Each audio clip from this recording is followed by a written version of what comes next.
আজকে আলোচনা করব কতটুকু রেয়াজ করা জরুরি। রেয়াজ তো 3-4 ঘন্টা করতে পারলে তো ভালো, কিন্তু সবার পক্ষে তো সেটা সম্ভব নয়, বিশেষ করে যারা ছোট বাচ্চারা বা সংসারী মানুষ যারা, তাদের পক্ষে তো সম্ভব নয়। তো আমি এটুকু বলবো, সকালে উঠে অন্তত পক্ষে আধ ঘন্টা রেয়াজ করুন।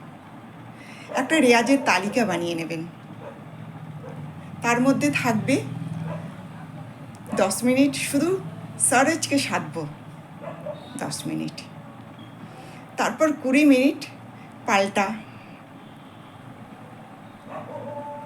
সপ্তক ক্রোমাটিক প্র্যাকটিস, এটা করব।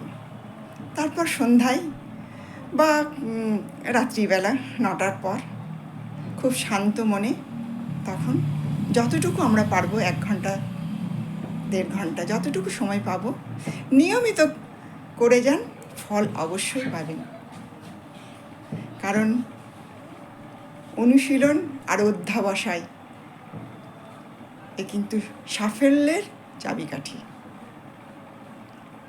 দেখবেন আপনার নিজের অজান্তেই দেখবেন আপনি কোথায় কত দূরে পৌঁছে গেছেন। আজকে এটুকুই। ভালো থাকুন সবাই।